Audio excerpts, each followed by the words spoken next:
teacher and student perspectives. And we also called it integration, and Stephanie will discuss that later. So I'd like to go over the presentation, what we'll be covering. First, I'll do a little introduction to ourselves, about ourselves, and then we're going to go over a little overview of inclusion. And I understand that everybody in here is very aware of inclusion, but at the same time, I think that it's important to remember why we do inclusion in schools especially. And then I'm going to tell you a little bit about Stephanie's life story and some background information so you can understand the significance of where she is now, and her inclusion history. And then we're going to go over Stephanie's educational background, and we're going to do an emphasis with her education. We've done presentations before where we've talked about inclusion within the community and in all different focuses, and so we're going to just focus on her education. And then Stephanie has her own presentation that she'll be doing about inclusion, integration, and her perspective. And then we'll open it up for questions. So like I said, my name is Erin, and I was a general ed teacher for Cambrian School District for 29 years. I recently had to resign, unfortunately, because Stephanie takes full-time care. We weren't able to find a nurse. She's at a nursing level, and my mom became ill at the same time, so we ended up having to, after 2 years of searching for a nurse, I had to resign so that I could stay home. I was a general ed teacher for those 29 years, from kindergarten through 8th grade, and I had most of the kids who were mainstreamed through my classroom.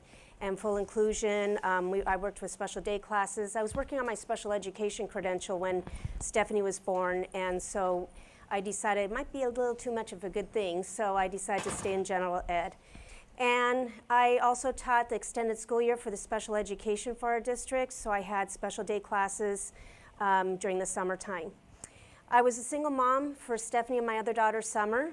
Their dad abandoned the family when my girls were 8 and 2, and we haven't heard from him even though he lives in our neighborhood. He doesn't acknowledge that they're his, and we were married for 14 years, and so it was quite a shock. So I did raise the girls on my own, and Summer is Stephanie's younger sister, and she's about 5.5, almost 6 years younger, and she has learning disabilities, dyslexia, ADHD, and Ehlers-Danlos syndrome, which is a connective tissue disorder she inherited from me. All three of us have it, where we dislocate joints for no reason, and it's chronic dislocations and surgeries and reconstructions. And Summer now is a special education teacher herself for Moreland School District here in San Jose, and she has a transitional kindergarten through 1st grade class, and she's just absolutely loving it. And then Stephanie, obviously we're here for Stephanie and to talk about her. She was born, we'll go over a little bit about her history, but she was stillborn, resuscitated at birth, and she has severe cerebral palsy as a result. We'll go in a little bit more about that. And she also has the Ehlers-Danlos syndrome and other diagnoses. But I chose to include Stephanie at a very young age in the community, in the school system, wherever I could, just because I knew that in the future she would have to have that to be able to go on with life. We didn't know what her prognosis was going to be. It was very, very grim, but at the same time we didn't know where we were going to go in life. So Stephanie's birth, she had a traumatic birth, and if anybody knows anything about APGAR scores, her APGAR scores were 0 and 0. She was resuscitated. It took, they are approximating about 24 minutes before, during, and after her birth that she was without a heartbeat. And then after 15 minutes, they gave her a tube because it did get her heart going, but they weren't able to get her fully breathing or anything like that, so they had to put in a ventilator. She was 8 pounds, 5 ounces, full term. And so reality hit me upside the head real quick. And then she also has the Ehlers-Danlos syndrome, where she has dislocating joints chronically, and so she has athetoid movements and a lot of extra movements, so a lot of times she'll be moving and dislocate as she's moving. So when she was born, Stephanie will go into a little bit more about her her background. But when she was born, I knew that we had a miracle, and we couldn't expect 2 miracles by having her as a typical child. So as soon as I got home, she obviously was in the hospital. I called the San Andreas Regional Center, and I said, I have this baby, I don't know what to do with her. And so we basically got her involved with early intervention as soon as we could. So she started early intervention at 3 months, and she was diagnosed with cerebral palsy at 22 months. She was almost 2 years old, not able to open her eyes for the first year, not able to respond. And so I knew that she just really needed some support and help. And then she has a lot of other related health problems that go with cerebral palsy, and that's for another interview.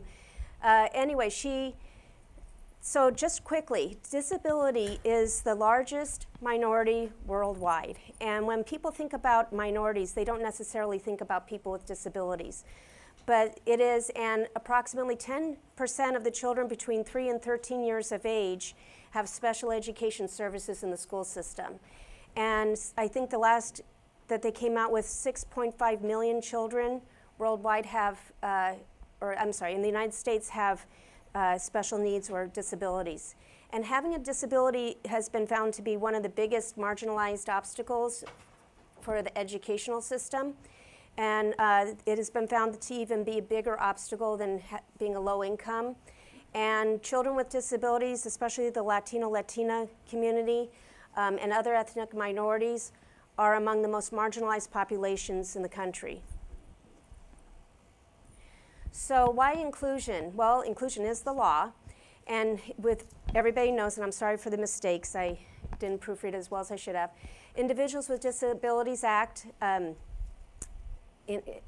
says that children who receive special education services should learn in the least restrictive environment. I think we're all aware of that. But also the Article 24 of the United Nations Convention on the Rights for Persons with Disabilities says that state parties recognize the rights for people with disabilities to education. State parties shall ensure an inclusive environment educational system at all levels and ensure that persons with disabilities are not excluded from any general education system on the basis of their disability, and that children with disabilities are not excluded from free and compulsory education on the basis of their disability. So inclusion is here, whether anybody, obviously we all agree with it, otherwise we wouldn't be here or we're willing to learn about it. But inclusion should be, there's not just one way to include a student or a child. Inclusion should be tailored to the child, what their needs are, what their strengths are, and where they need support. But it can change over time, and as we tell our story, you'll see how Stephanie's inclusion within the school system changed dramatically over the years. And according to Inclusion Works, which is a really good resource if you want to write that down, by the California Department of Education from 2009, the biggest barrier to including a child with disability or other special needs seems to be fear. Not fear of children with the special needs, but for the children. And when I did some research on that, they found that their teachers are not trained a lot of times, and so they go into the classroom not quite knowing what to expect. They're afraid of hurting themselves, hurting the child, not knowing how to meet the child's needs, the perception of the parents and other professionals on them. So it is, and as a teacher, I see that. I see, all the different kids who have come through my classroom and what their needs were, and every child is different, as we know, so every included child is going to be different also. So what are the benefits of inclusion? I just like this quote from Norman, and I think it's pronounced Kunk, a disabilities right advocate. And he said, when inclusive education is fully embraced, we abandon the idea that children have to become normal in order to contribute to the world. Instead, we search for and nourish the gifts that are inherent to all people. We begin to look beyond the typical ways of becoming valued members of our community, and in doing so, begin to realize the achievable goals of providing all children with an authentic sense of belonging. And that is so true. It's, if we just shift our paradigm to what their abilities are rather than what their disabilities are, then it will help us tremendously. And students with disabilities, it's been found, do better in a setting that's more is expected of them. Just like anybody else, if we raise the bar for them, and you'll see with Stephanie that we did raise the bar a little bit, and if you raise the bar with them, then they will meet that bar. And so even if a child has significant disabilities or differences, if we have them achieve where they can into their potential and focus on the positives of what they are able to do, then you don't know what their limits can be. And they can rise to the sky. So we have high expectations for children and teachers, and it's important for their academic and social skills, and inclusion can work, and Stephanie's living proof of that. So the benefits of inclusion: children with disabilities, their brains develop stronger connections in a richer learning environment. And when Stephanie was first diagnosed, I think she was 5 when they did a she was a couple days old when they did her first MRI. And it showed significant brain damage. 2/3 of her brain was damaged. And they gave me very, very little hope that she'll ever be able to even recognize me as her mom, that she'll ever be able to learn. They tried to get me to sign over papers to institutionalize her. And then we had the same neurologist when she was 5 years old, and he did another MRI, and he just couldn't believe the difference. He got a hold of her old MRI and the plasticity of the brain. He compared the two, and that she did, with all the early intervention and work, she did repair a lot of her brain. So she did achieve what you read in the textbooks and hoping would happen. So all children in a classroom with children with inclusion develop a positive understanding of themselves and others. They find a lot of commonalities. Maybe they have pet dogs, or maybe they have a hobby that's the same. They do find the commonalities with each other. And the students in the general education classrooms do start appreciating diversity. Stephanie was very, very visible in my school, and so a lot of kids know her, and so a lot of my former students actually have gone into special education or physical therapy thinking, gosh, I remember when Stephanie was little, and they always have a story. Team leaders, and so when you have a buddy system or some type of team leadership, whether it's the general education students or the students that are included, it really does make them into team leaders. And friendships form. And Stephanie has a lot of friends from when she was younger, a lot of acquaintances throughout her childhood and growing up. And students with disabilities add diversity and strengths to the general education classroom. And so just like we all do, and all children do, the children who have disabilities, or differing abilities, as we like to say in our family, they definitely have a lot of strengths and things to add, and teach the kids other things. They teach them patience, understanding. They might learn a thing or two from each other.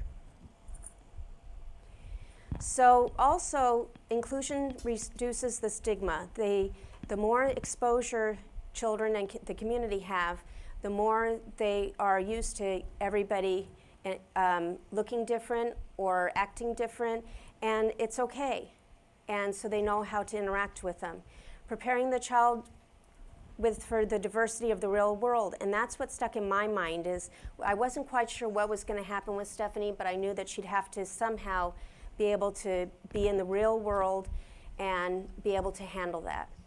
And it helps the children to learn to navigate with their peer interactions in society and in the community. And for Stephanie, was physically. She had to learn how to navigate with her power wheelchair and how to get around and problem solve.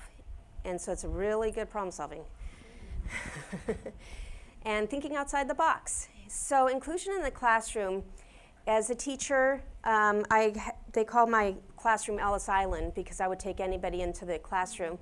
And inclusion looks different for each child in each situation, each school, each classroom. There's pull in and push out pull in and push out. And so I had a lot of kids who came to my classroom from the special day classes, but I also had some kids who weren't able to be there yet, so we pushed into the special day class and tried to get them used to the interactions before we would include them into my classroom. And one of my favorite stories is there was a little boy who had a really hard time socially.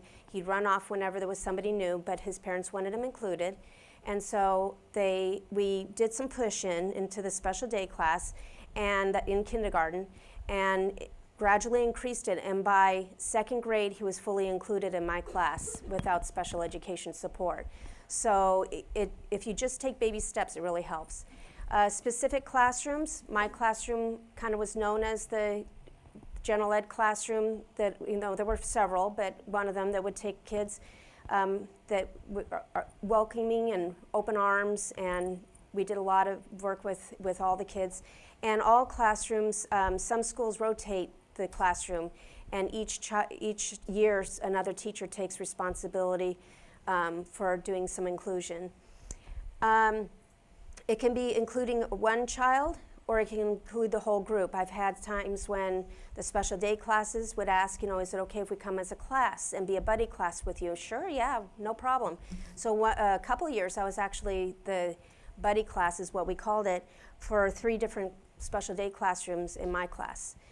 And then like I said, the buddy system, you can have one student be the buddies, or you can have a whole classroom be their buddy.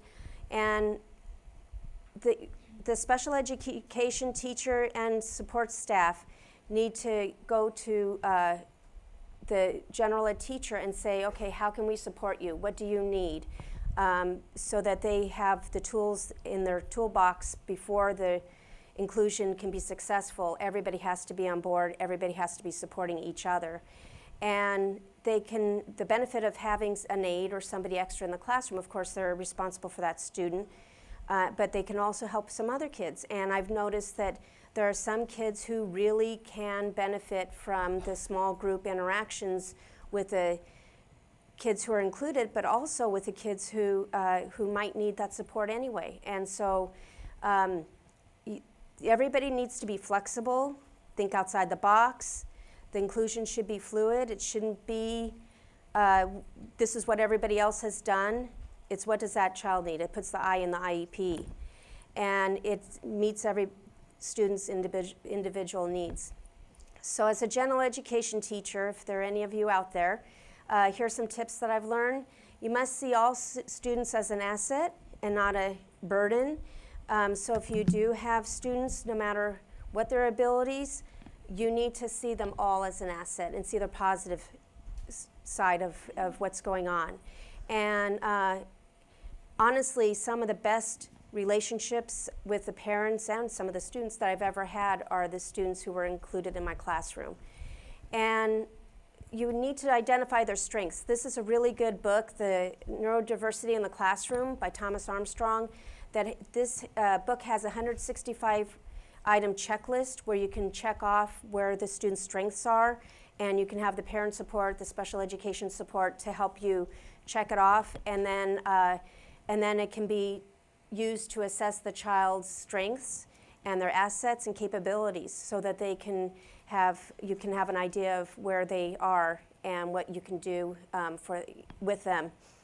And universal design for learning is in differentiated instruction is just good teaching anyway. So if you're doing it anyway, it's not any more work, honestly, to have children included in the classroom. You need to be, as a teacher, flexible with your teaching strategies and learning strategies. I kind of had to put my money where my mouth is with all this and say, okay, here we go. But if everything's planned ahead of time, and if you're flexible, whether that means, for instance, when Stephanie was fully included in 6th grade, she was marked down on her spelling test because she wasn't putting her spelling words on her test in cursive. And I'm like, well, let's think about that a second, shall we? So, just flexibility. Well, that's how we do it in 6th grade. So it's just having some flexibility, learning strategies. If you're reading a story, having them draw a picture instead of doing the writing, it really doesn't make a difference in the long run. Does it matter that Stephanie did those tests in cursive, this long later? No. And believe it or not, she has spell check. Okay. So, you need to be flexible. I think we all know that. Get to know the technology that's out there, the resources that's out there. Ask the parents. Don't be afraid to ask parents, what is out there. Do some research. Try to find something that's going to work for that child and for you. And it's a general education teacher's responsibility to keep their eyes and ears open in case kids have questions or something comes up that might be a problem, and so they can address it in a timely manner and take care of it. And don't hesitate to ask for information, help, or support. As a parent, when Stephanie was fully included, I would give them a list. Here's her occupational therapist, her physical therapist, her speech therapist from the past. Here's some educational, tell me how I can support you in supporting Stephanie. And don't hesitate to call me and let me know what it is. Even if it's something that you think that I'll be mad about, it's probably not, because we've probably gone through it before. So bring it up and let's get in the open so that we can get you some support and help that you need. So I think it's really important to work as a team. The parents, teachers, other professionals, and child must work together to support the child's for the child's education and for their benefit. And everybody needs to know what the outcomes, or the probable outcomes. What do you want as a goal? What do you want for this inclusion? So it's important to come together, especially before the child is included, to make sure that everything is set up, because nobody wants a guessing game in the middle of the day on the first day of school of, well, they wanted me to include and now I am, and look, it's not working. Well, a lot of times it's the planning that goes behind it that needs to happen, and the setting it up and making sure that everybody's on board and on the same page. So you need to set it up with a child's best interest and success in mind, not necessarily what's easiest for everybody. And as a teacher, I realize that. As a parent, I realize that. And I supported the teachers. As long as they were doing their job, for Stephanie, I supported them 110%. We did 5 hours of homework every night so that she could stay up with her class. I did what I could. I got them the resources. Whatever they needed, just tell me and I will make it work for you. Because as a teacher, I understand how difficult that can be. You also have to be flexible. Maybe you need to do things a little bit differently. Maybe you need to have a little bit more time to set aside, saying, okay, this is when I'm going to communicate. This is when I'm going to try to figure out this little problem we're having, a snag. And then, of course, communication. Stephanie had a communication book that went back and forth before she could communicate on her own to tell me what was going on. And so that helped. But just communicating with the family, with the professionals that are involved, so that everybody can be on the same page. And if there is a problem, if there is a concern, or if somebody's doing something really well, I think that, especially as parents, we forget to tell the teachers that, hey, that was great the other day when they were on the playground and this happened, so that they have some feedback. And then having a positive attitude, and knowing that just having a positive attitude and being a cheerleader, we can do it, is a real big support. Here is another book that I found. It's Inclusion Works, Creating Child Care Programs that Promote Belongings for Children with Special Needs. And it's put together by the California Department of Education. And it actually has some good information for elementary school teachers, preschool teachers, things that are pretty valuable, I found. So Stephanie's diagnosis is athetoid cerebral palsy. It was caused by her brain damage from when she was born. And she has a long list of health problems. She's also had a lot of medication she's been on, a lot going on. She had a very grim prognosis. She was baptized at birth and was given her last rites, and then they asked if we were, they made us say goodbye to her. She was taken to Stanford Hospital, and we didn't think that she was going to actually survive. And the athetosis causes the extra movements. And so she's constantly moving, her mind is constantly going. And so it's hard for her to keep her body still. And a lot of people think, that she's doing it to be annoying or she's doing it on purpose. She's been asked to leave classrooms because of it, and it's an involuntary movements that she has. Because we had problems at birth and there was possible hospital negligence involved, she didn't get a diagnosis until she was 22 months old.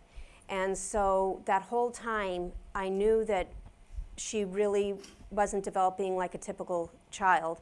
And so we had to really push to even get a diagnosis. And then she also has the Ehlers-Danlos syndrome. Like I said, it's a connective tissue disorder that makes your joints chronically dislocate. So we could probably go through 10, 20 dislocations within a day. So Stephanie's early intervention, so she was supposed to be in the hospital for at least 6 months. They didn't think she'd ever be able to come home. They told me to save her name for my next baby because she just wasn't going to make it. And then like I said, we got her involved with early intervention at 3 months old. And her earlier intervention involved physical and occupational therapies at California Children's Services and CCS. And so she also went through early intervention program. At the time it was called the Community Association for the Retarded, or CAR, up in Palo Alto. And when I took her there, they said, you know, we think that you might do really well in a very small intensive group that we have. And so we had to switch groups because she, again, wasn't even able to respond, open her eyes. At that point, we had nothing coming out of her. And then when she was 18 months old, she started the school system here at the County Office of Education. And then back then, you started early intervention with the county at 18 months. And shortly after that, they changed it to 3 years. So she was in a class in the school for orthopedically impaired at Chandler Tripp School. And there was her first actual integration into another classroom for kids, and it was Head Start. We tried daycare centers. We couldn't find daycare centers to help take care of her because of her needs. It was kind of a time when things were just starting to roll. She was born in 1990, so it was just at a time when things were starting to come up. And so that was her first integration into a classroom. And so a lot of people wonder about her communication device. She'll be using in a little bit. And I think that all the early intervention really, really helped her to become who she is now. She went to Special Technology Center at 6 months old, and that's was in Mountain View. And it was right when computers were starting to come out. And her early intervention car was saying, you know, we have this program, you know, that we've heard of, and we'd like for Stephanie to try it. So we worked on trying to get her to be able to open her eyes, cause and effect, things like that. So she started there at 6 months old and went until she was about 7 years old. And it started her to be able to understand communication. We also used total communication in our family.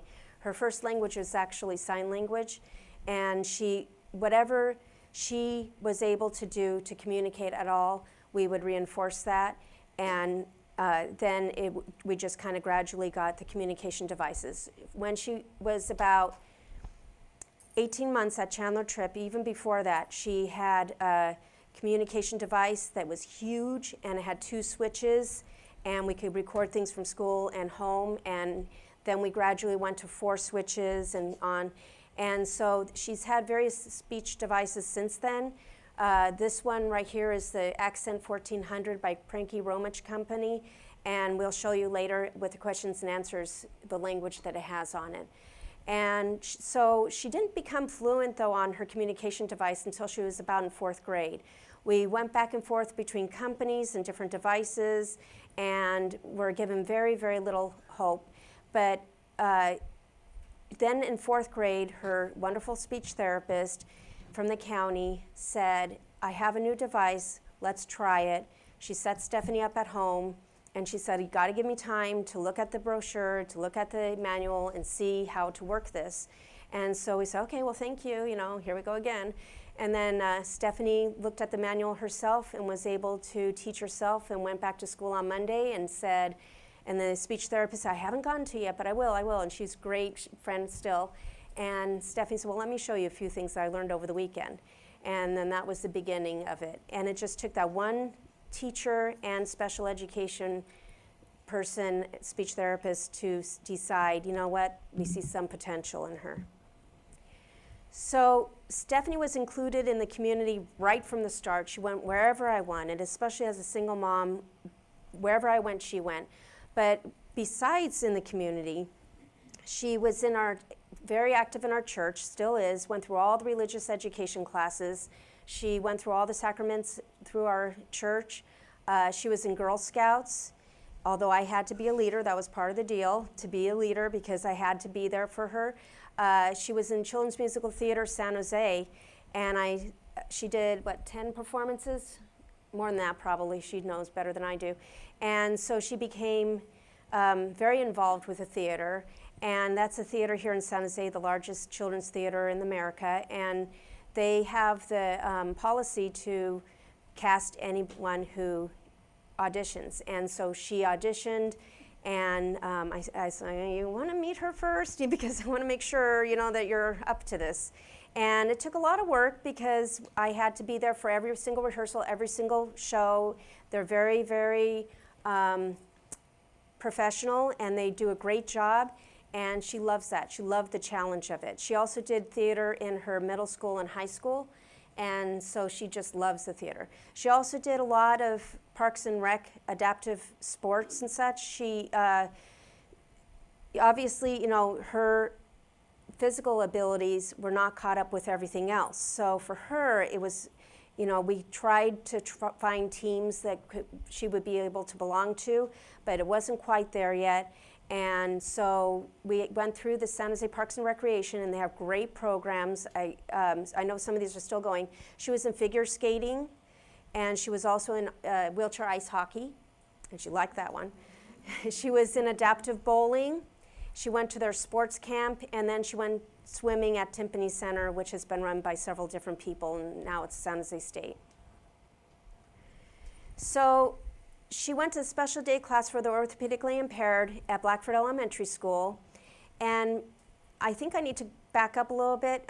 When Stephanie was very young, at 6 months, she was diagnosed with severe mental retardation, and they assessed her IQ to be under 60. And so we didn't know what her cognitive abilities would be. But I just felt like, I'm not going to be the one to limit her. Let's just see where she is. She wasn't able to communicate. She wasn't able to use her hands. So therefore, she must have a very low IQ, and not measurable anyway. So starting at Blackford, I insisted that she start being included into the regular education classrooms. And at first, it was a little bit of resistance. And then it was, okay, well, she's here, but it doesn't mean she has to be a part of the class. She's back in the back, breathing the same air, so therefore she's included. And so we had to really work at home to keep her up with her peers, because I had taught her how to read before she was in kindergarten, and she still had that stigma of that she wasn't able to learn. So I taught her from home, and I taught her all of her math, her English, her writing, and her reading. And then when in 4th grade, her speech therapist and teacher totally gave us a surprise and said, I think that there's something in there more than what she's being given credit for. And I was like, I totally agree, so let's do something about it. So we did. So she got the new device. This is the special education, the speech therapist who gave her the new device. And starting in middle school, she was fully included. So that meant that she wasn't in the program, the county program for orthopedic impairments anymore. So we moved literally into that attendance area where their program was, so that her neighborhood school could be the same school that she would have gone to if she were to stay in the county program, because I wasn't sure if it was going to work out. And so I wanted her to not be so devastated that she had to switch schools, but maybe she had to switch classrooms. So we moved over to the school where she would be included, and we had a lot of resistance because I didn't realize, thinking about it now, they just thought that she would be better off in the classroom for the kids who have the similar needs as hers physically. And I was like, no, we're living in the neighborhood, she's fully included. So there was always that, there's a classroom over there for kids like this, but we insisted that she be fully included. She went to all the school functions as well as in the classroom. And if it was after school, I was there with her. We were very, very visible around campus. And then she graduated from high school, and high school was a tough time with her because there was a lot of resistance, a lot of pushback, and the older she got, the harder the pushback was. And then Stephanie will be telling you some stories from high school, but basically they couldn't believe that she was getting good grades, that she was doing as well as she was. I was doing her work for her, we were cheating. She was asked to do papers over, to do class over, to do tests over. On a tape recorder with a lawyer right there, they told me that we were cheating and that she was not doing her own work. And so it took a lot of pushing and a lot of advocacy on my part to be able to keep her in an inclusive environment. And so she did graduate with a diploma, and she went from her, so she had accommodations with her work, but she had no modifications. And middle school and high school, she did every single ounce of work the other students did. So if they were expected, no matter what the expectations were, that's what we expected for Stephanie. And so she graduated with a diploma, and then she went on to college. And she went to West Valley and De Anza community colleges. And again, we had, okay, we need to put her into this mold of what we expect her to be. And again, we had to resist and say, no, she can do a lot more than that. One of her first courses was an English class for English language learners. And the instructor did a pretest, and she said, she got 100% on her pretest. She doesn't belong in this class. So she went to the services and they said, she doesn't belong in this class. This is way too low for her.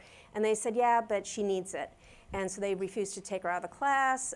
We had another class, first class that she had was about a computer. And I was going, okay, computer class, we can do that. And it was more of a, this is a screen, this is a mouse. And I'm like, and this is Stephanie, so we dropped that class really quickly. So then she got her general education at De Anza in West Valley, and then she ended up transferring to San Jose State University, where she majored in communication studies and minored in sociology, and she'll tell you a little more about her education. And she graduated cum laude and with department honors. She also was a member of Phi Kappa Phi, and I have to do the mom thing, with a 3.75 GPA. She also was involved with a Pulse Club, which is a Bible study group on the campus. She goes to Spartan football games, she goes to tailgating, she's very visible around campus, she does speeches. Then she decided that she was going to go on to her master's degree. And so when she graduated, the department actually recruited her and said, would you be interested in getting your master's degree here? And I was in the back taking notes, and she said, well, wait, before you ask me any questions, I want to ask you a question. This is what I want to be able to do. Can you meet my needs or not? And it kind of threw them for a loop, but she is in the Communication Studies Department Master's program right now. And she also co-instructed, assisted teaching the Communication of Disabilities course, which is a communications course on disability awareness. And she also helped the instructor co-author the textbook for it. So that was last semester. She actually co-taught a course. And her other activities, just in case she isn't busy enough, she volunteers for 2 classes for the county classes here in San Jose for the orthopedically impaired, and helps to be a mentor for students, helps them with their work. She's been doing that since 2009. So she's been going and volunteering for at least once a week. And she's also an ambassador for Pranky Romich Company, which is a company that makes her device. And so she does a lot for them. She does conferences and helps them and is a mentor for children. And does a lot of speeches, and which brings me to the professional speeches. She does a lot of speaking around the area, and she leads social groups both in our county and San Benito County for children who have communication devices. She's a mentor for a lot of kids, and so we are helping kids as volunteers through the school system and supporting the school. It's important to also support the school, and so we're out there if anybody needs support with any of their students with communication devices. And she meets up with friends all the time. She loves socializing. She's making up for lost time, as I put it. And then she's also very active in the community, and no matter where we go, there's always somebody, hanging their head out the window saying, "Hey, Steph," or, no matter where it is, even out of the area. So now I get to do the mom thing. Here's some of her awards she's received recently. In 2016, she received the Role Model Hero from City of San Jose. And in 2017, at her graduation from San Jose State, she received the Marie Carr Award in Scholarship. And that's for students there are 3 of them, I think, from their department who received this award, and it came with a scholarship to help her pay for her master's program. And then 2017, she received the Volunteer of the Year Award here at the Santa Clara County Office of Education. And then 2019, she will be presented with the Edwin and Esther Prenke AAC Distinguished Lecture and Award in Orlando. And so we're going to be going out to Orlando, and Asha is going to be recognizing her for accomplishments, and she'll be the keynote speaker. So now I'm going to turn it over to Stephanie, and she's going to tell you a little bit about herself and her perspective of inclusion and what she has studied.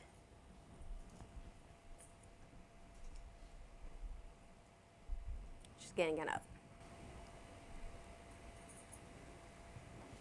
Hello, how many of you sees me as every other 20-something years old? Well, I do. I'm Stephan FSO, and I am earning my master's degree at San Jose State in Communication Studies, specializing in the cultural communication of people with significant physical and speech differing abilities, and their autonomy, independence, and sense of self. If I were to ask anyone that I know about myself, they'd probably say that I enjoy initiating and engaging in all types of conversations. Today I will be focusing on why I have cerebral palsy, ableism, my perspectives on the integration, and my experiences of being in the educational system. First, I'd like to discuss the disorder I have, to give you some type of medical background of myself. What I have is called severe athetoid cerebral palsy. It's defined as having mixed muscle tone, having the limited ability to sit in an upright position without proper support, having minimal balance, and having involuntary muscular movements. Since my cerebral palsy is severe, I have moderate to minimal gross, fine, facial, and oral motor abilities. Cerebral palsy, however, has possible issues that accompany with cerebral palsy, such as intellectual limitations, learning difficulties, vision and/or hearing differences, verbal limitations, seizures, digestive issues, anxiety and/or depression, lack of bladder and/or bowel control, and sleeping challenges. Obviously, I do not have all of those issues, but I've experienced many of them. However, I have many more abilities than disabilities, definitely. My cerebral palsy was caused by oxygen deprivation, before, during, and after my birth. I had no heartbeat for 24 minutes, and they had trouble inserting the ventilator, since I had double collapsed lungs that were stuck together. After attempting 19 minutes, they were finally able to successfully insert the ventilator. Then they rushed me to Stanford, which is a hospital that has advanced medical technologies for the critically ill patients who require those advanced medical technologies. They have one of the most advanced neonatal intensive care units. Therefore, they sent me to Stanford so that they could, possibly, save my life. They expected me to be in the hospital for 6 months.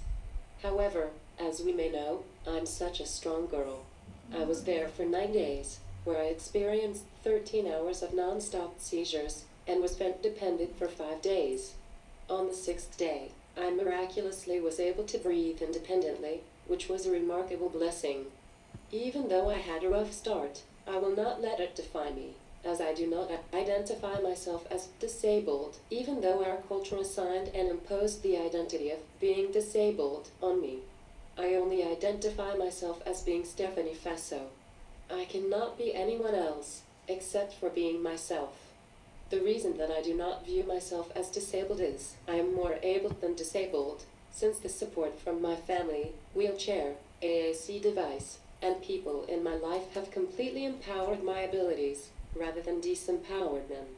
I don't see myself as disabled in all realms of life, as I see myself as a typical millennial in my educational life, professional life, love life, personal life, and spiritual life. So, I hold myself to the same standards as my peers without significant mobility and communicative differences. However, I have never wished that I did not have cerebral palsy, since it's one of the wonderful millions of pieces that make up who I am. I love, value, and accept who I am, as I am very thankful and humble for all the abilities that I actually do have. In spite that I have no issue with having this disability, we know that our culture is a different story. Our culture views those with differing abilities as special, atypical, not abled, special needs, and exceptional, which such labels reinforce, recreate, and reconstruct the exclusion of individuals with differing abilities from the hegemonic culture. Those with differing abilities have so many abilities, but they have to use accessible technologies and equipment for each individual's abilities in order to access and eventually empower those abilities that they actually do have. So, people with differing abilities are abled, but they need to have different, alternative ways of accessing those abilities. Therefore, those with differing abilities do not have special needs, nor are they any more special, exceptional, or atypical than people without differing abilities, because no human is more special or typical than anyone else, especially in our culture that supports and encourages diversity. So, it frustrates me whenever people think of me as just a wheelchair talker girl, rather than seeing me as a young lady who has many characteristics, who just so happens to use a supportive wheelchair full time and just needs to communicate differently from most people. Seems like people in society judge me for my disability, but I view my disability as a part of my life, among many other things. Speaking of our culture and society, I would love to discuss ableism and what ableism means in our everyday culture. As a part of my master's degree, I study ableism. So, I want to pass my knowledge to you. Ableism can be described as the oppression against people with differing abilities.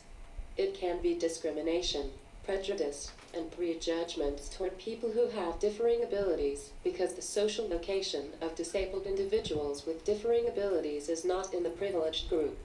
Ableism is similar to other oppressions, such as racism, sexism, ageism, and homophobia, where ableism has differing avenues to be expressed. The avenues would be considered ideas, expectations, overgeneralizations, attitudes, practices, environmental barriers, inaccessibility, microaggressions, and door behavior. Ableism can be bold or subtle, intentional or unintentional. Ableism can be bold, such as the AAC communicators' support systems take their AAC devices away for no apparent reason. Ableism can be expressed in a subtle way, such as families who have children with disabilities tend to refer to them as someone's burden. What I noted is that there is a binary of expectations toward people with disabilities. The culture sees those with differing abilities as special and inspirational, or being less. This binary of expectations does not allow the culture to see people who have disabilities as just people. The power of people without disabilities gives permission and the right to describe, set, and reinforce the expectations toward people who have disabilities. Therefore, when people refer me as special or inspirational, those labels impose on me, which denies the fact that I'm like any human who makes mistakes now and then. I feel that I should be this wholesome person because of those labels, even though everyone knows that everyone makes not the brightest decisions every now and then. I used to resist the labels, such as special and inspirational, by making not so wise decisions. My grades suffered because of those decisions. Although I wanted to fight against those labels in the past, now I view these types of encounters of people expecting me to be special or inspirational as an opportunity for me to educate them that I'm not that special. Sometimes I feel like I am a broken record, as I always tell people that I'm a typical millennial, except that I just have a wheelchair, have a speech device to communicate on, and need support with my personal care needs. That's all. It is not that complicated. These avenues of ableism reinforce, recreate, and reconstruct the force from people without disabilities to exclude those who have disabilities from institutions, societal sectors, and society at large, just like what those labels do. The other extreme expectations toward people who have disabilities generally are lowered, less important, and less valued than the overall societal expectations for those without disabilities, which derives from ableism. Ableism develops the societal structure for people without disabilities to become and maintain more privilege for those who have disabilities. Therefore, people without disabilities set lower expectations because they believe they are less. These expectations would be anywhere from people who have disabilities should be less educated, to less wise, to less experienced, to less knowledgeable, to less emotionally mature, to less valued, to less mentally independent, to less important than their non-disabled counterparts. So, the expectations communicate to people with differing abilities believe that they are uneducated, naive, inexperienced, not knowledgeable about life, emotional needy, less than valuable, incompetent to make decisions independently, and unimportant. Those with differing abilities become less since they believe the aspects of ableism are accurate. This phenomena is called internalized ableism, as internalized ableism is directly related to ableism, which implies that people who have disabilities believe the products of ableism are true. It is likely these individuals who experience internalized ableism do not embrace their identity of having differing abilities, but they rather focus on what they are not able to do. A common phenomenon of ableism, based on having expectations of being less, is an expectation that conveys those with significant differing abilities should be less mature. What happens usually is people with differing abilities internalize the statement of they are less mature, so adults with differing abilities don't respect themselves as adults, which not respecting themselves as adults reinforces the statement of they are less mature. It is quite frustrating, but it is an opportunity to have patience for people. Since I spoke about my cerebral palsy and ableism, I'll now discuss the relationship between ableism and the educational system, and I'll offer an alternative frame of thinking to move forward an educational system with less ableism. I've experienced unpleasant acts of ableism in the educational system from preschool to the college system, and some acts were straight up malicious. I'll not tell you every single act of ableism in the educational system, since we would be here until midnight otherwise. So, I am going to tell you about only several of my experiences with ableism in the educational system, which can encourage you all to rethink inclusion in the school system. The first thing that I would love to share about the educational system and ableism is assigning, imposing, and reinforcing the belief that individuals with differing abilities are less than valued to be educated with students without differing abilities. Before I was in 4th grade, I was not included nor integrated in general education classes. Instead, I was simply mainstreamed from kindergarten to 3rd grade. Although these 3 words, integration, inclusion, and mainstream, may sound the same, make no mistake, there is a difference in meanings behind these 3 words from the social science standpoint. The meanings behind these 3 words are socially constructed. Including children with disabilities implies that just adding children who have disabilities to do the same or similar work as their non-disabled peers. With inclusion, those who do not have disabilities are not responsible for adjusting their communication or interaction to accommodate their cohorts who have disabilities, even though individuals who have differing abilities often adjust to their non-disabled peers' environment. Including those who have differing abilities focuses on just adding those with differing abilities in the environments typically for people without differing abilities, but those environments are still non-disabled people's territories. Whereas, Mainstreaming implies that those who have disabilities act as if they are visitors to the environment, to a setting of those without disabilities, and not necessarily have to do same or similar work as their non-disabled counterparts. Integrating children who have disabilities implies that those without disabilities and students who have disabilities can accommodate to each other in order to have the most meaningful interactions for everyone involved. Think about our relationships with people, like friendships, romantic relationships, and even marriages. We have to accommodate to each other's individual needs to work together as a team. The same goes for the relationships between those with differing abilities and individuals who don't have differing abilities, as integration allows and enables that everyone works together in unity. There's no division between students with differing abilities and students without differing abilities.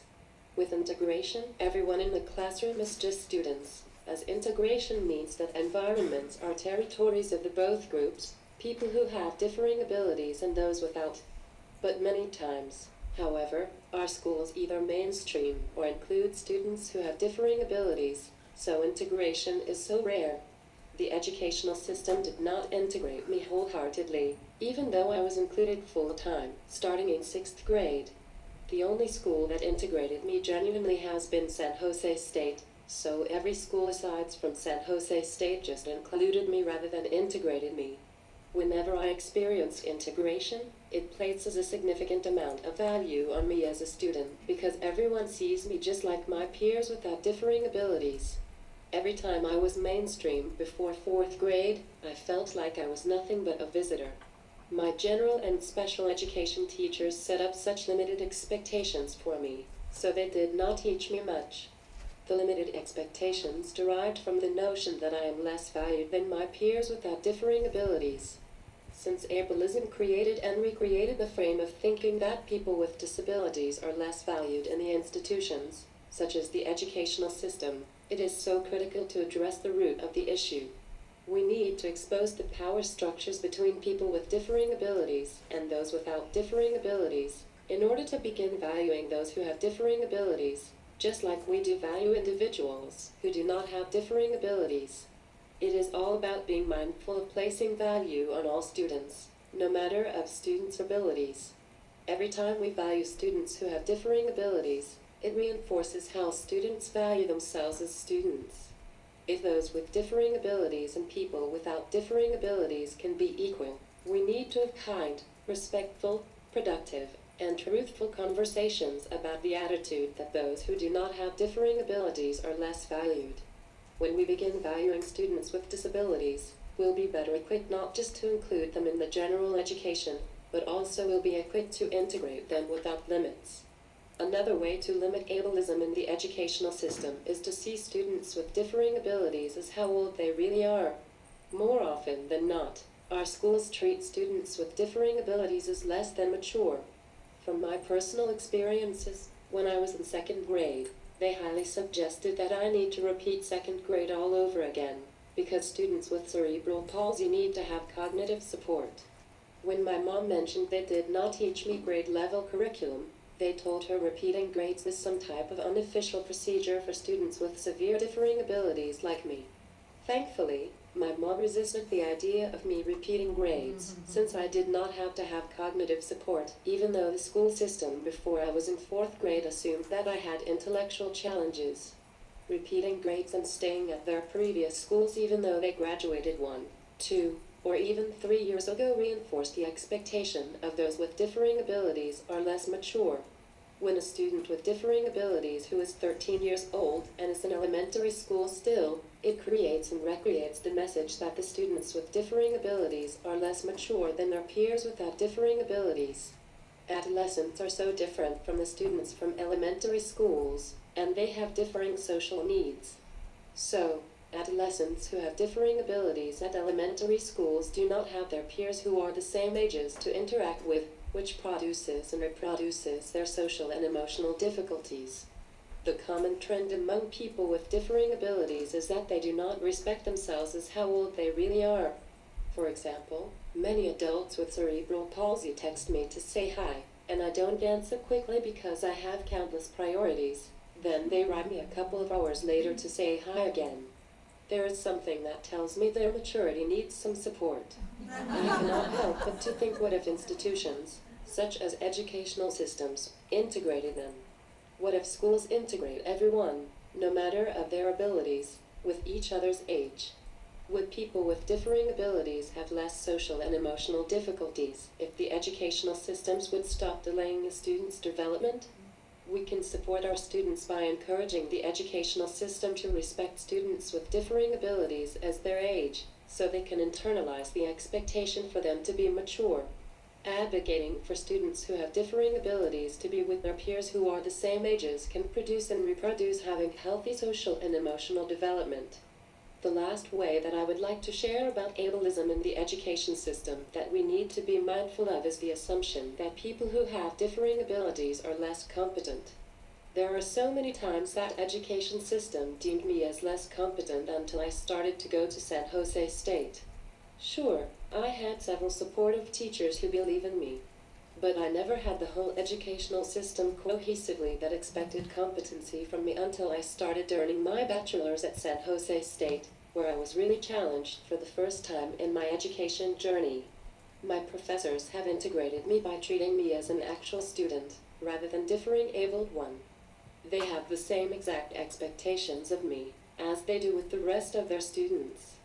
By integrating me, it makes me feel important as a part in the educational system for the very first time.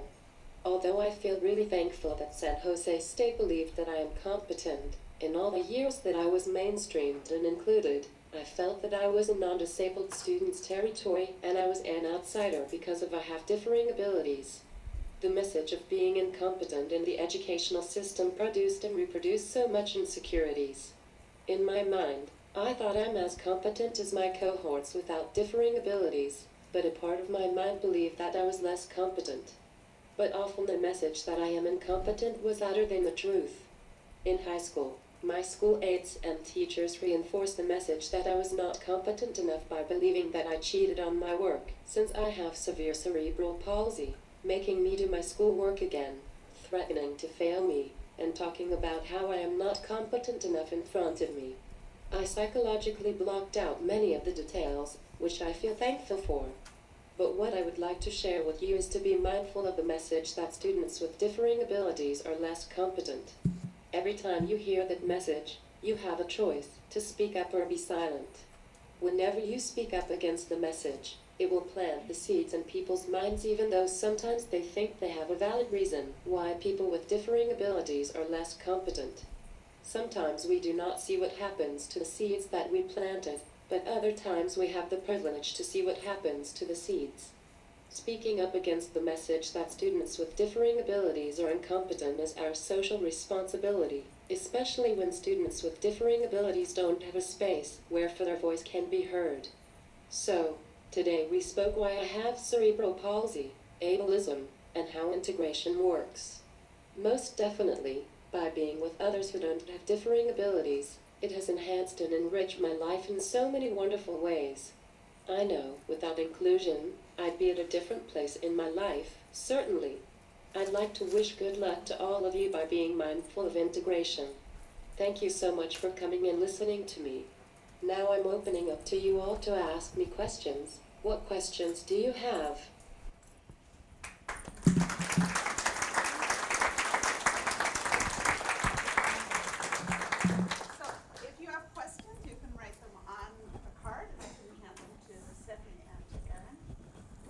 And as you're doing that, I'm going to switch the cord over to her communication device, because a lot of times when she does presentations, one of the big questions is, what kind of language do you use? How many icons do you have? So we'll switch it over so you can see how she processes the information. Where is her card? Oh, this goes right here. Sorry. That's okay.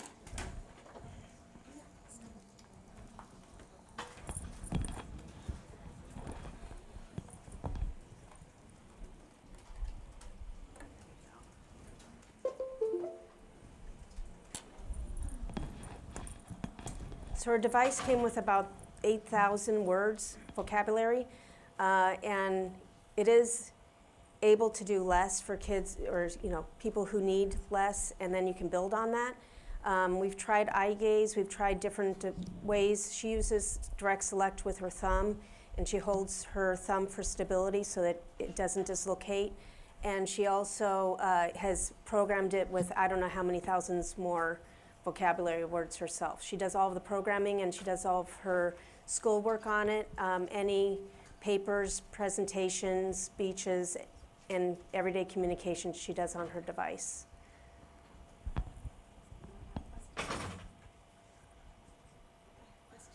Oh.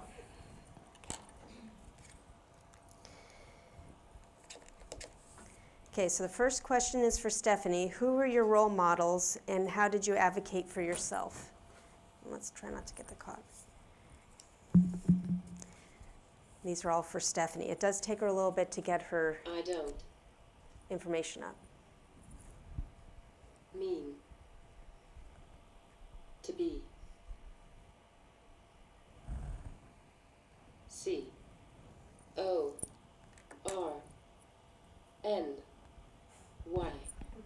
Corny. But my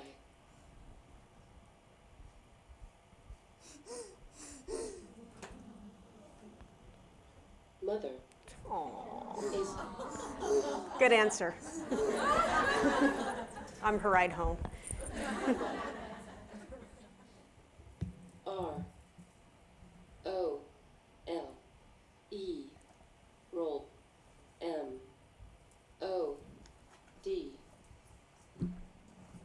model.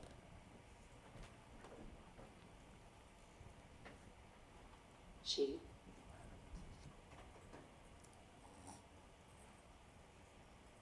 supported me on the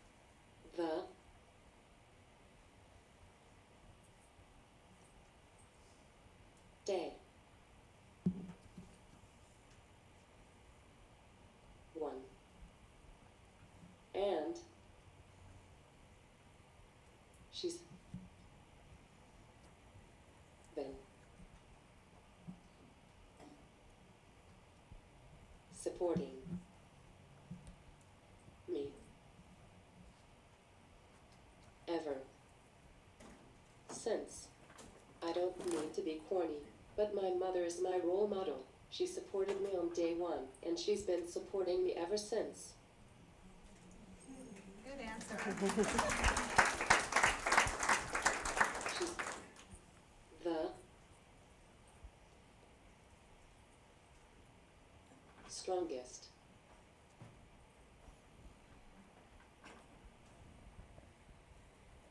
lady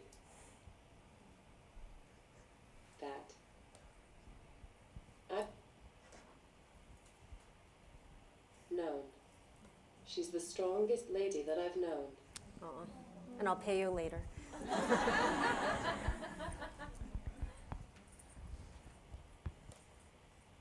I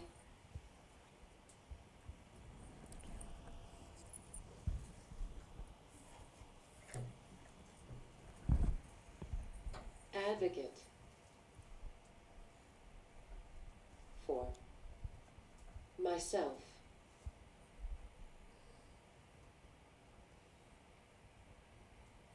for by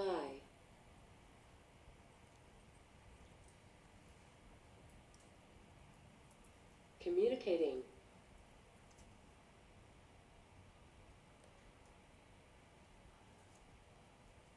my needs on my speech device.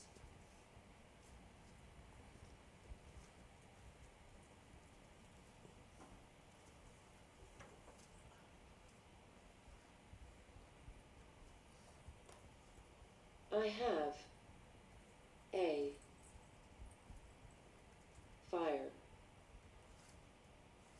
fiery spirit.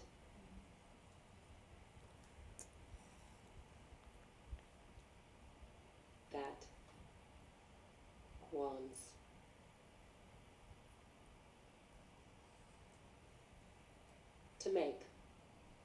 A.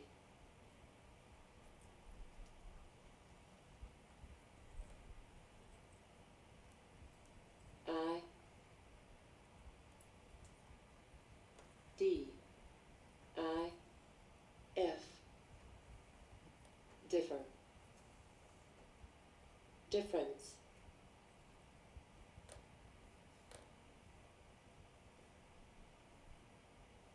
In. R. A. Asterisk. A. T. R. T. Attitude. Attitudes. Toward. People. With. Differing abilities. She's the strongest lady that I've known. I advocate for myself by communicating my needs on my speech device. I have a fiery spirit that wants to make a difference in attitudes toward people with differing abilities.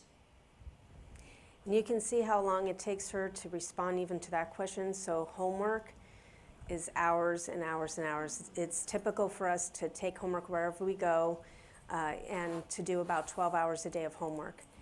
And so even, everyday conversations, speeches. Okay. Oh, we could do the who are your role model again. Okay. How would you design a speech device?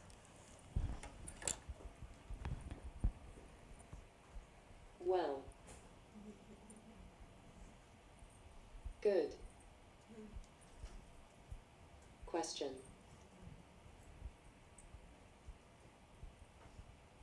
I can.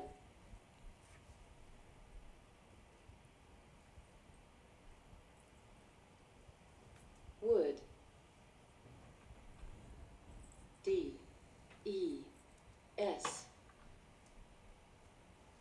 Design. A.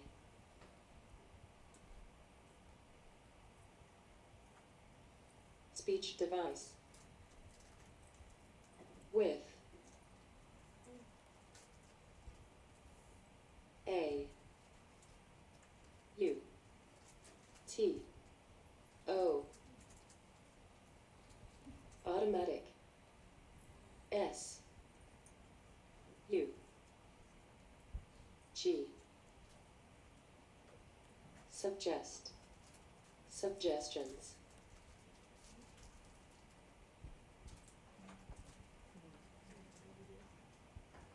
That.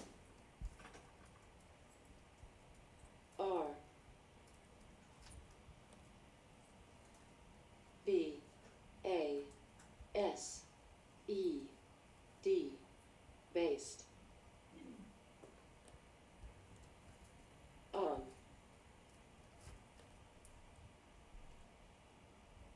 The. AAC communicator. Communicators.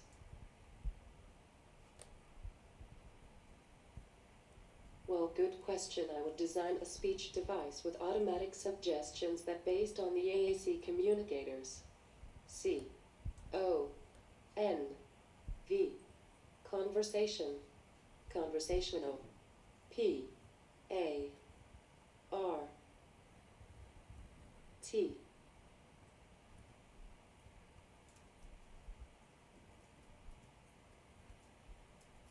T. T. Pattern. Patterns. Like. A. U. T. O. Auto.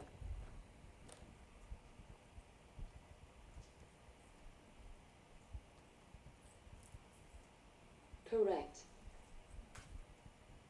But it is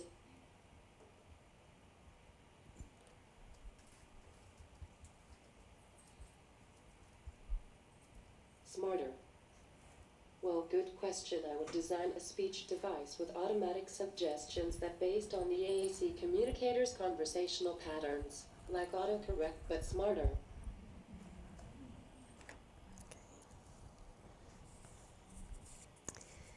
Stephanie, why do you think you weren't integrated integrated until San Jose State? What did they do, and how could high school replicate that? I think it's HS, so I think it's high school.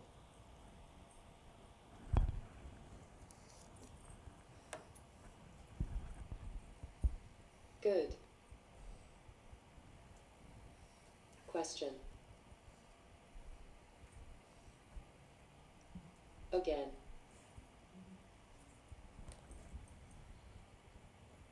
I think I was not. I N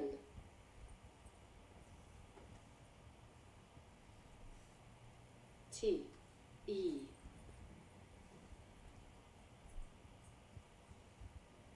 integrate integrated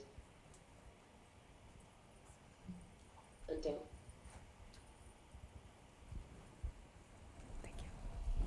San Jose State because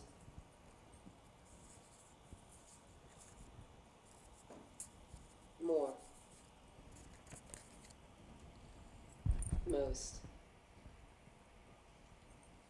school schools believe that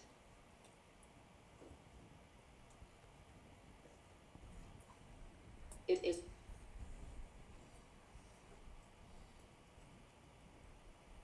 not disabled A T E R territory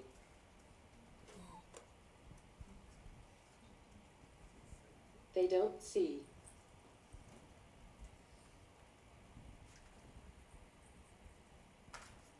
students with differing abilities A as the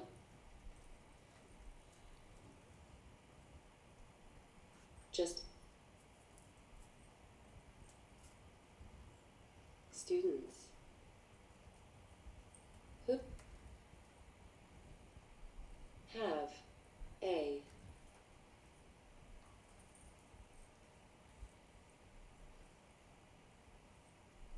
right to I integrate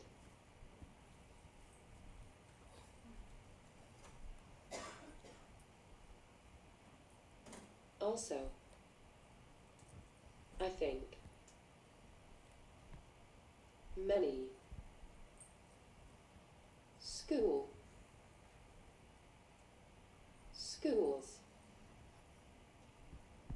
look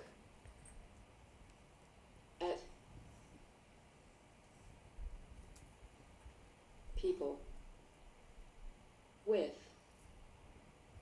differing abilities have to C O co N F I confirm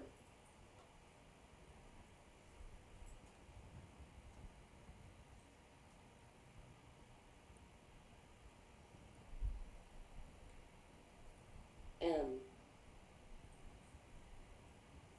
F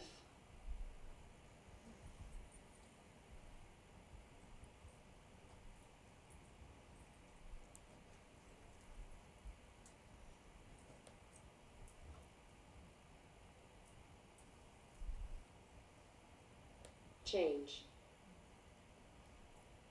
to, and, the, culture, to, percent, A, C, C,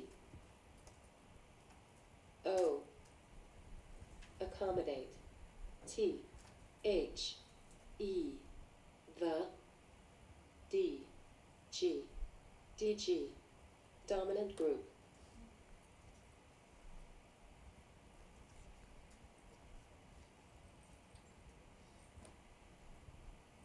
Which is students without differing abilities.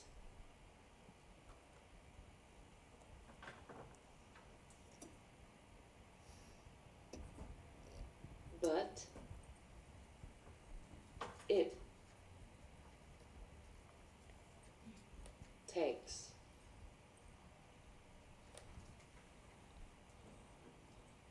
everyone to A, C, accommodate each other. Good question again. I think I was not integrated until San Jose State because most schools believe that it is an undisabled territory.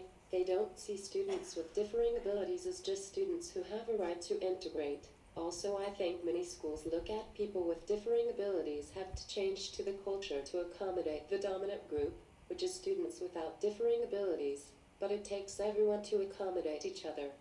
It is the 2 1 S T 21st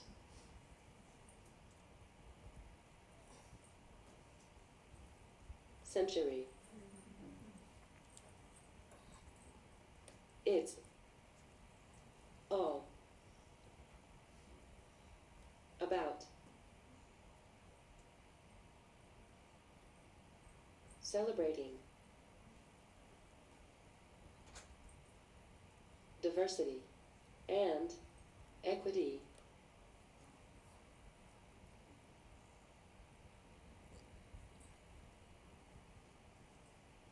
So, it is about time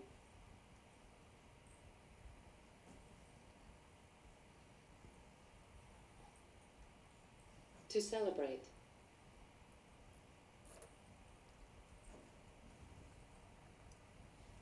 students differing abilities and the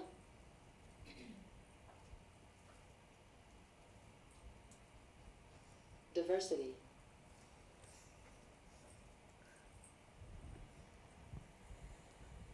that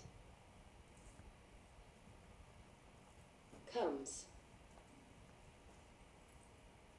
with it.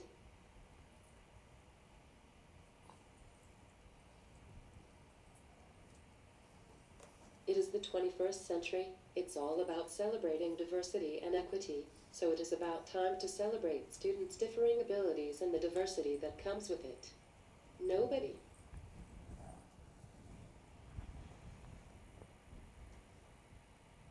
would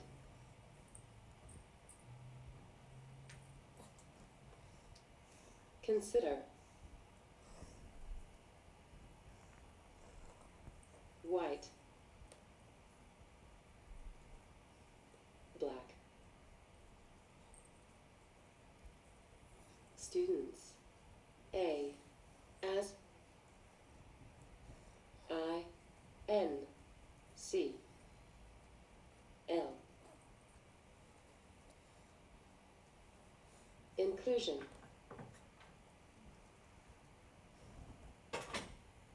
But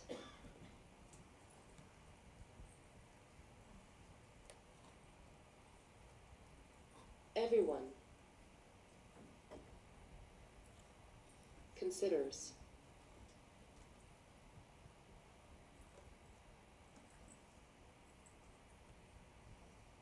students with differing abilities A as I inclusion. Nobody would consider black students as inclusion, but everyone considers students with differing abilities as inclusion. It does not make S-E-N-S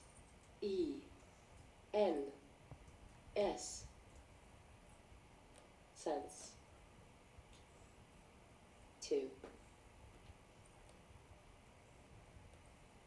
me. It does not make sense to me. The professors at San Jose State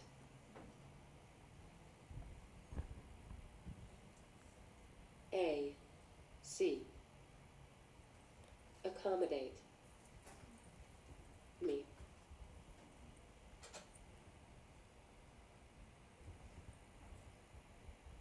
By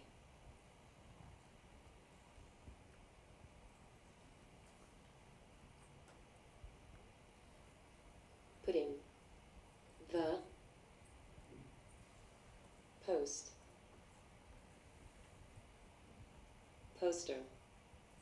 posters at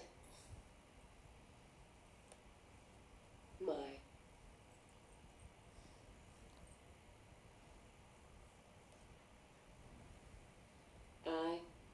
It does not make sense to me the professors at San Jose State accommodate me by putting the posters at my I-L-E-V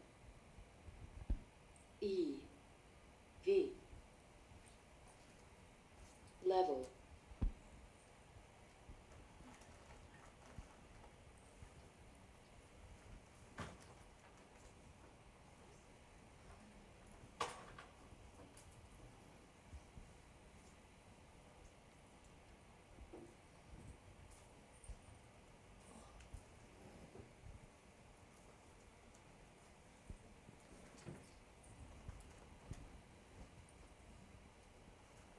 It is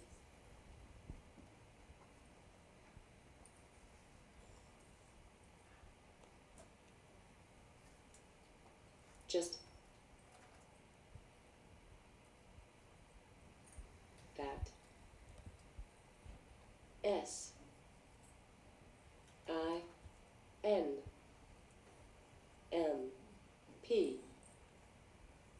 simple M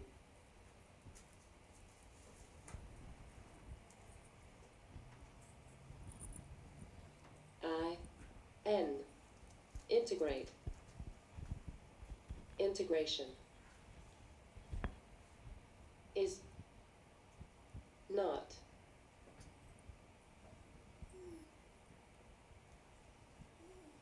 about go and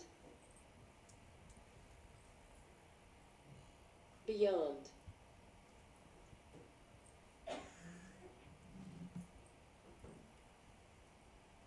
But it is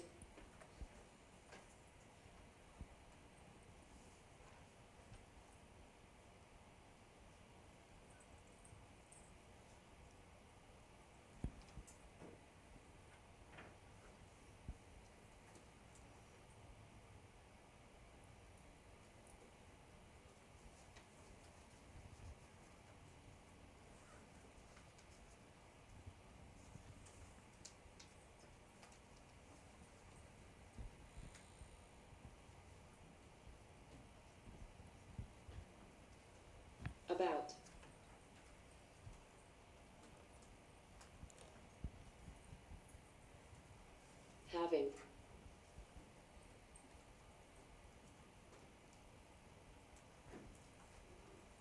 common. A S E N S E. The professors at San Jose State accommodate me by putting the posters at my eye level. It is just that simple. Integration is not about go and beyond, but it is about having common sense. And I'd like to add one sentence. She doesn't go through the disabled services. I'm not even sure if that's what it's called. She talks to all of her professors ahead of time, and now they all know her, but says, this is what I'm going to need from you. This is how you could, but we really have never expected anybody to go above and beyond. But I think that we just really need to educate and help support the general education teachers who do have the students in their classrooms. All right, and it is time to stop.